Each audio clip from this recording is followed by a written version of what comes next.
Hello Ansh lovers, welcome back to my channel. Last part में हमने देखा था वुयिंग एयरपोर्ट जाने के लिए तैयार हो गया था। एयरपोर्ट पहुंचने के बाद वो वांग जी को खड़ा हुआ देखता है जिसने डार्क ग्रे कलर का सूट पहना हुआ था। उस सूट से वांग जी की सारी मसल्स दिख रही थी।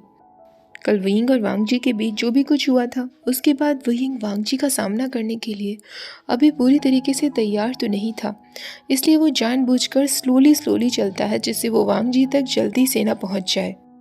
पर वांग जी उसके स्लोली वॉक से अनॉयड हो जाता है। वो तुरंत वुयिंग के नज़दीक आता है और रफली उसका हाथ पकड़कर उसे खींचते हुए अपोजिट डायरेक्शन में ले जाता है। वुयिंग एकदम कंफ्यूज्ड हो जाता है, आखिर वांग जी कर क्या रहा था। ऑलरेडी 11:56 हो चुके थे, 12 बजे उनकी फ़्लाइट थी, उन्हें प्लेन तक पहुंचना था, तो वांग जी उसे अपोजिट डायरेक्शन में क्यों ले जा रहा था। वुयिंग बार बार उसे चिल्लाते हुए कहता है मिस्टर लैन, पर वांग जी उसे इग्नोर किए जा रहा था। आखिरकार वांग जी जब रुकता है तो वुयिंग और वांग जी दोनों बड़े से वाइट कलर के एक जेट के सामने थे जिस पर लैंस लिखा हुआ था। वुयिंग समझ गया था। वुयिंग कैसे भूल सकता था कि उसका ये फियांसे एक बिलियनर है। वो लोग किसी इकोनॉमी प्लेन में नहीं जाने वाले थे, बल्कि वो वांग जी के प्राइवेट प्लेन में जाने वाले थे। वांग जी प्लेन में अंदर जाते ही वुयिंग को पायलट से इंट्रोड्यूस कराता है जिसका नाम बेन था। वुयिंग उससे हाथ मिलाता है, पर जैसे ही वांग जी कहता है मेरे फियांसे से मिलो, ये वे वुशन है, बेन के चेहरे का रंग उड़ जाता है जब उसे रियलाइज़ होता है कि वुयिंग कौन था, और वो तुरंत वुयिंग का हाथ छोड़ देता है। उसके बाद वांग जी जानबूझकर वुयिंग को एयर होस्टेस से मिलवाने के लिए जाता है, जो वुयिंग के सामने ही वांग जी के साथ फ्लर्ट करने की कोशिश करती है। पर वुयिंग सिर्फ अपनी आईज रोल किए हुए खड़ा था और मन में सोच रहा था, क्या उसे सच में लग रहा है कि मुझे जलन होगी। वुयिंग उन दोनों को देखकर कहता है, अगर तुम दोनों की फ्लर्टिंग बंद हो गई हो तो क्या प्लीज़ अब हम यहाँ से निकल सकते हैं। एयर होस्टेस एम्बैरस फील करते हुए वहाँ से चली जाती है। वुयिंग और वांग जी एक दूसरे के अपोजिट सीट पर बैठे हुए थे। वुयिंग वांग जी से पूछता है, वाईफाई पासवर्ड क्या है। वांग जी अपनी डीप वॉइस में कहता है, कोई पासवर्ड नहीं है। वुयिंग अपने लैपटॉप से वाईफाई कनेक्ट कर लेता है और अपना ऑफिस वर्क शुरू कर देता है। दोनों आपस में बिल्कुल भी बात नहीं करते। दोनों ही अपने अपने लैपटॉप पर बिजी हो गए थे। 3 घंटा ऑलरेडी हो चुका था और उन दोनों में आपस में बिल्कुल बात नहीं हुई थी। वुयिंग अपनी सीट पर ही बैठे बैठे लैपटॉप साइड में रखकर स्ट्रेचिंग करने लगता है क्योंकि वो बैठे बैठे थक गया था। उसे स्ट्रेच करता देख वांग जी काफ़ी इंटेंसली उसे देख रहा था। उसने अपनी आंखें बिल्कुल भी ब्लिंक नहीं की थी। वुयिंग तभी उससे पूछता है, तो हम मालदीव्स आखिरकार जा क्यों रहे हैं। वांग जी कहता है, तुम्हारी मदर ने तुम्हें नहीं बताया। वुयिंग कहता है, मदर ने बताया होता तो मैं तुमसे नहीं पूछता ना। अब मुझे बताओ कि हम क्यों जा रहे हैं। ऐसा कहकर वुयिंग पास ही में रखे स्मॉल से रेफ्रिजरेटर की तरफ जाने लगता है क्योंकि उसे काफ़ी भूख लगी थी। फ्रिज खोलते ही उसे काफ़ी सारे चॉकलेट, स्नैक्स और फ्रूट नज़र आते हैं। वो उन सबको लेकर अपनी सीट पर जाकर बैठ जाता है। वांग जी उससे कहता है, हम मालदीव्स एक साइट को देखने के लिए जा रहे हैं। मैं प्लान कर रहा हूँ कि फ्यूचर में वहाँ एक फैक्ट्री खोलूँगा जहाँ पर हम स्टील पार्ट्स को मैन्युफैक्चर कर सकें। वुयिंग कहता है, लेकिन मालदीव्स तो एक टूरिस्ट अट्रैक्शन वाला प्लेस है ना, तुम्हें नहीं लगता कि वहाँ की गवर्नमेंट को ऑब्जेक्शन होगा अगर तुम उस जगह पर स्टील मेकिंग कंपनी बनाओगे तो? पता है ना स्टील मेकिंग कंपनी से कितना पॉल्यूशन होगा। वांग जी उससे कहता है, तुम इस बारे में परवाह मत करो मिस्टर विभूषण। बाकी की प्लेन राइड में बैठे बैठे वुयिंग इतना ज़्यादा बोर हो रहा था, उसे समझ ही नहीं आ रहा था कि वो क्या करे।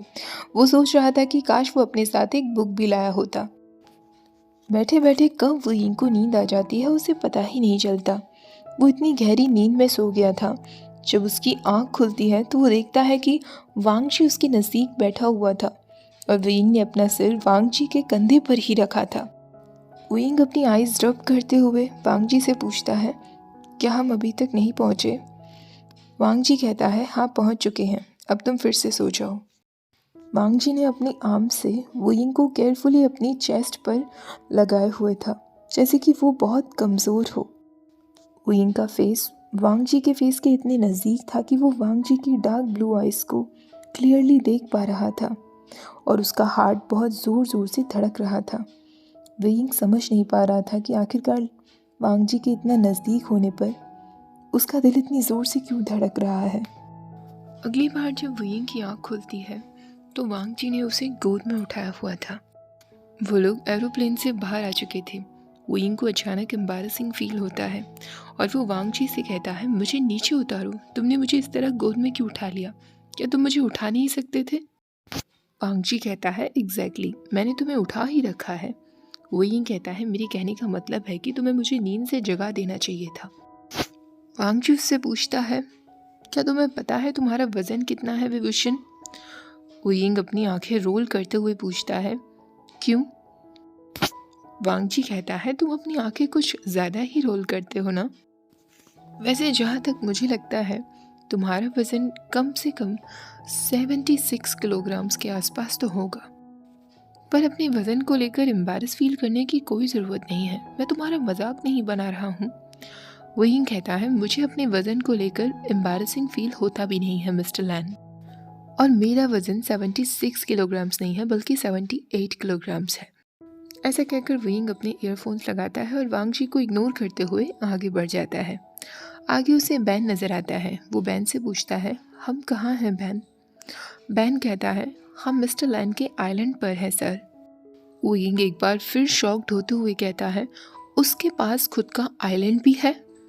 बैन मुस्कुराते हुए कहता है, एक्चुअली उनके पास 3 आइलैंड्स हैं सर, पर ये आइलैंड उनका फेवरेट है। वेइंग एक बार फिर मन में सोच रहा था, आखिरकार ये लैंस है कितने रिच, 3 आइलैंड्स। अब समझ में आता है कि क्यों मॉम इनके साथ बिजनेस करने के लिए इतनी ज़्यादा उतावली थी। पर ये एरोगेंट मुझे पहले ही नहीं बता सकता था कि ये मुझे अपने आइलैंड लेकर जा रहा है। अगर बता देता तो इसका क्या चला जाता। वेइंग बैन से बातें कर ही रहा था, तभी अचानक पीछे से एक इरिटेटेड वांग जी उसके सामने आकर खड़ा हो जाता है और उससे कहता है, क्या तुम्हें अजनबियों से बात करने का ज़्यादा ही शौक है? मेरे सामने ओवर स्मार्ट बनने की कोशिश मत करो विभूषण। ऐसा कहकर वो रूडली उसका हाथ पकड़ता है और उसकी बॉडी को अपनी बॉडी की तरफ खींच लेता है। वो दोनों चलते चलते एक गोल्डन एलिवेटर के सामने आ जाते हैं जो उन्हें एक लॉन्च एरिया में लेकर आता है। वांग जी वेइंग के कान में कहता है, वेलकम टू द सी ब्लिक हाउस विभूषण। वेइंग जो अपने सामने देख रहा था वो उसे देखकर एकदम कैप्टिवेटेड रह गया था। बीच में एक सर्कुलर पूल था, आसपास बड़े बड़े विंडोज लगी हुई थी। पूल के आसपास पाम ट्रीज थे और उस पूरी जगह पर एक फ्रेश हवा चल रही थी। वेइंग बस उस पानी में जाकर एंजॉय करना चाहता था। वो जगह उसे एकदम मैजिकल लग रही थी। पर यह केवल शुरुआत थी। वांग जी अब उसे ऊपर की तरफ लेकर जाता है जहाँ रूम्स थे। रूम्स 2 ग्लास वॉल से बने हुए थे। उन ग्लास वॉल से बाहर समुंदर का नज़ारा दिख रहा था जो बहुत ही सुंदर था। वांग जी वेइंग को उस कमरे में लाकर कहता है, तुम यहाँ जल्दी से फ्रेशन अप हो जाओ, उसके बाद हमें कहीं जाना है। वांग जी उसे बाथरूम का दरवाज़ा दिखा देता है और रूम से बाहर निकल जाता है। वेइंग को एक शावर की ज़रूरत भी थी, इसलिए वो अपना सूटकेस खोलता है और मन में सोच रहा था, आई होप मदर ने अप्रोप्रिएट कपड़े रखे हों। लेकिन जैसे ही वेइंग वो सूटकेस खोलता है उसका गुस्से से खून खौल उठता है। उसकी मॉम ने ये कैसे कपड़े रखे हुए थे?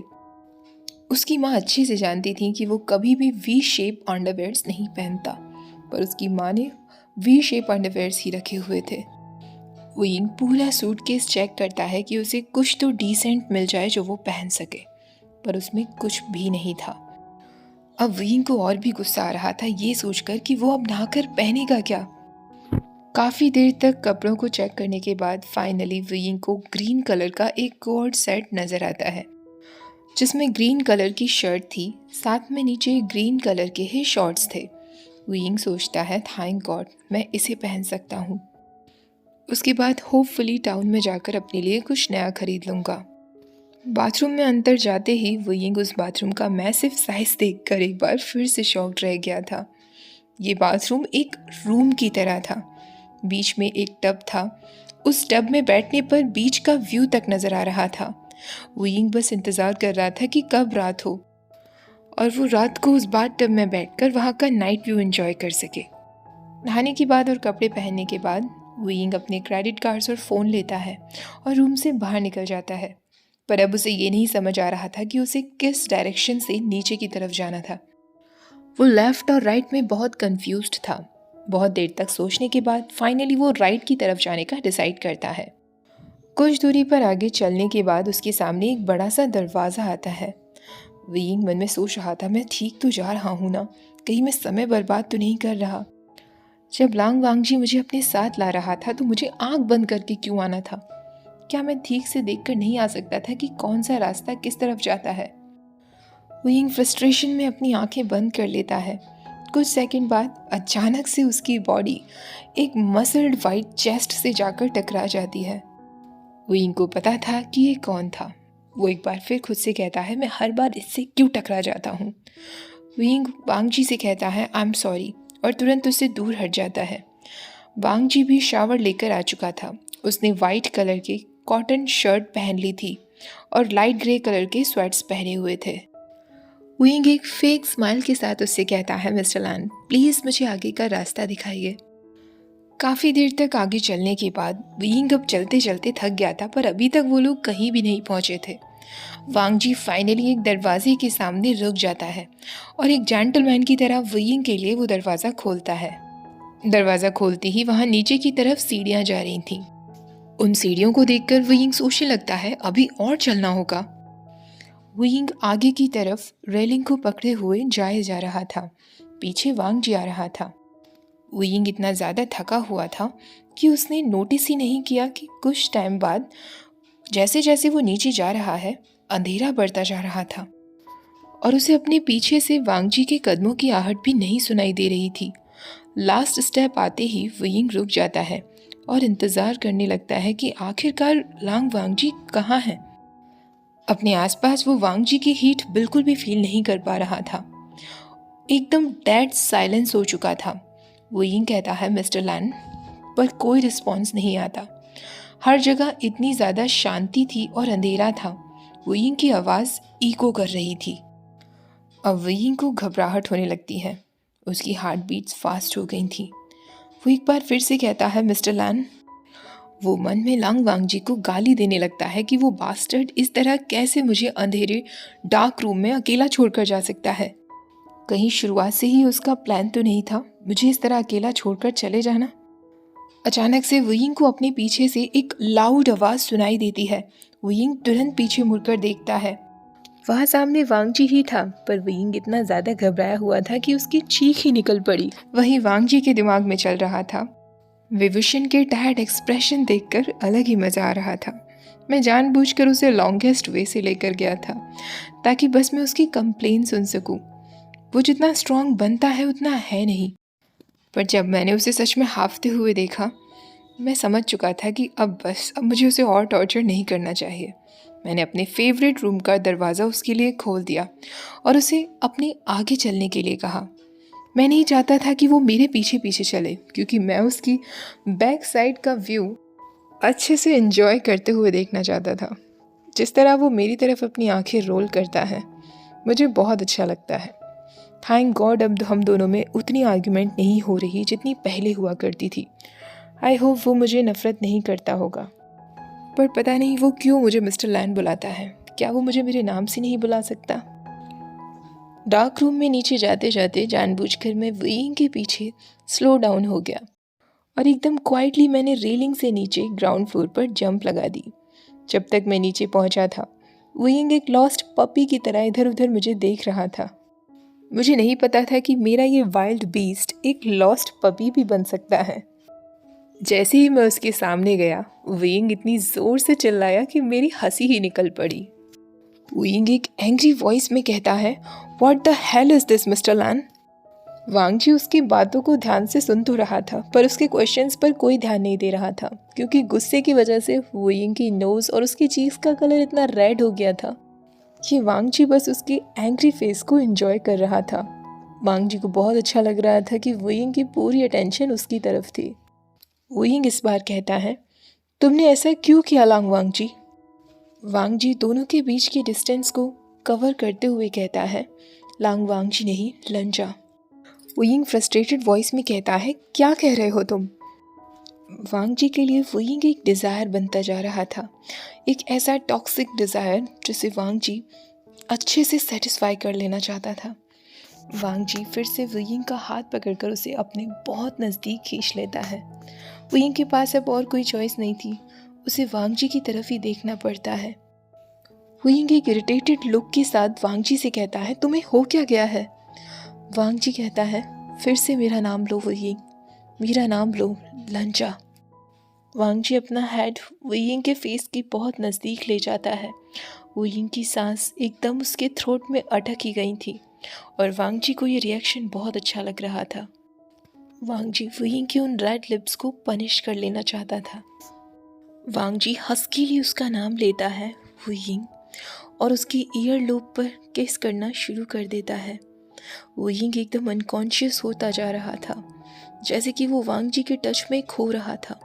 वांगजी भी उसकी वार्म सॉफ्टनेस को अपनी बॉडी पर एंजॉय कर रहा था, पर पेनफुली वो डिसाइड कर लेता है कि इस वक्त सही टाइम नहीं है।